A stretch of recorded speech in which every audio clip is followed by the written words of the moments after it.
Hi guys, welcome back to my channel. CSIR సచివాలయంలో junior assistant notification పోస్టులు భర్తీ చేస్తున్నారు. ఇంటర్మీడియట్ పాస్ అయి ఉండాలి.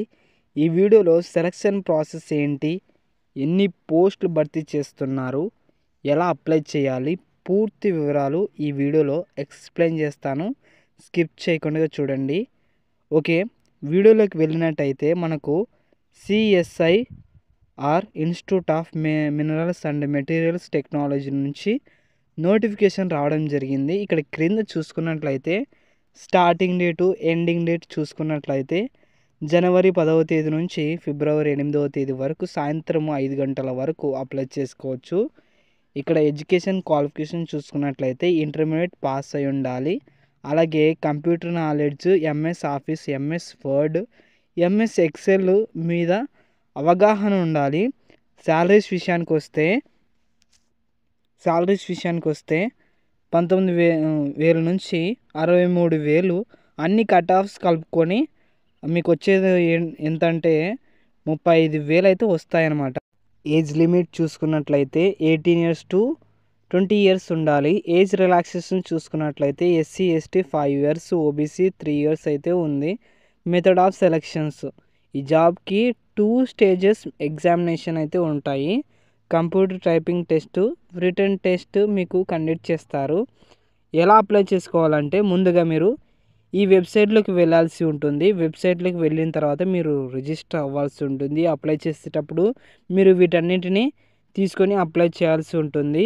Date of birth certificate, 10th mark list, inter mark list, తర్వాత DD కట్టాల్సి ఉంటుంది. డీడీ ఎలా కట్టాలంటే మీరు ఎస్బీఐ బ్యాంకులోకి వెళ్ళి CSIR institute of minerals and materials technology Bhubaneswar ఈ పేరు మీద మీరు డీడీ కట్టాల్సి ఉంటుంది. కట్టి ఆ పేపర్ని సబ్మిట్ చేయాల్సి ఉంటుంది. ఒకవేళ మీరు ఫిజికల్ హ్యాండిక్యాప్డ్ దానికి సంబంధించిన సర్టిఫికేట్ కూడా సబ్మిట్ చేయాల్సి ఉంటుంది. అలాగే మీ ఐడెంటిటీ తెలియడానికి ఆధార్ కార్డు ఉంటే ఆధార్ కార్డు, పాన్ కార్డు ఉంటే పాన్ కార్డు, ఓటర్ కార్డు ఉంటే ఓటర్ కార్డు ఇవ్వాల్సి ఉంటుంది. మీరు ఇంటర్మీడియట్ పాస్ అయినా లేదంటే దానికంటే ఎక్కువ మీకు క్వాలిఫికేషన్ ఉన్నా కూడా మీరు వాటిని కూడా సబ్మిట్ చేయాల్సి ఉంటుంది. మీకు ఎక్స్పీరియన్స్ సర్టిఫికేట్, సర్వీస్ సర్టిఫికేట్ ఉంటే సబ్మిట్ చేయాల్సి ఉంటుంది, లేదంటే లేదు. అలాగే మీరు కంప్యూటర్ టైపింగ్ దానికి సంబంధించిన సర్టిఫికేట్ కూడా పెట్టాల్సి ఉంటుంది. అన్ని రిలవెంట్గా సర్టిఫికేట్ డాక్యుమెంట్లు పెట్టాల్సి ఉంటుంది. Next selection process. ఫస్ట్ అయితే మీకు టైపింగ్ టెస్ట్ ఉంటుంది. English typing 35 words per minute, Hindi typing 30 words per minute. మొత్తం మీకు 10 మినిట్స్ కేటాయిస్తారు, టైపింగ్ చేయాల్సి ఉంటుంది. తర్వాత మీకు రిటన్ టెస్ట్ కండక్ట్ చేస్తారు. గాయస్ మీకు ఇంగ్లీష్లోనే అలాగే హిందీలోను క్వశ్చన్ పేపర్స్ అయితే ఉంటుంది.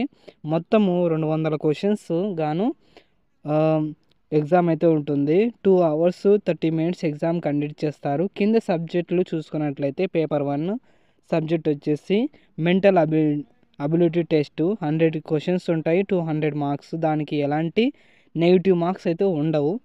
పార్ట్ 2 వచ్చేసి జనరల్ అవేర్నెస్ 50 క్వశ్చన్స్ 150 మార్క్స్. అలాగే ఇంగ్లీష్ లాంగ్వేజెస్ 50 క్వశ్చన్స్ 150 మార్క్స్. ఈ 2 సబ్జెక్టులు కూడా నెగిటివ్ మార్క్స్ ఉంటాయి. ప్రతి ఒక్క రాంగ్ ఆన్సర్కి ఒక నెగిటివ్ మార్క్స్ అయితే ఉంటుంది. ఇక నెక్స్ట్ కాలేజ్ చూసుకున్నట్లయితే జూనియర్ సెక్రటేరియన్ అసిస్టెంట్ జెన్ మొత్తం మనకు 7 పోస్టులు అయితే ఉన్నాయి. యుఆర్ వాళ్ళకి 4 పోస్టులు, ఓబీసీ వాళ్ళకి 1 పోస్టు, ఎస్సీ వాళ్ళకి 1 పోస్టు, ఎస్టీ వాళ్ళకి 1 పోస్టు, జూనియర్ అసిస్టెంట్ ఎఫ్ఏ మొత్తము మనకు 3 పోస్టులు అయితే భర్తీ చేస్తున్నారు. యుఆర్ వాళ్ళకి 2 పోస్టులు, ఎస్టీ వాళ్ళకి 1 post, junior assistant secretariat assistant SP UR వాళ్ళకి 2 పోస్టులు, ఎస్సీ వాళ్ళకి 1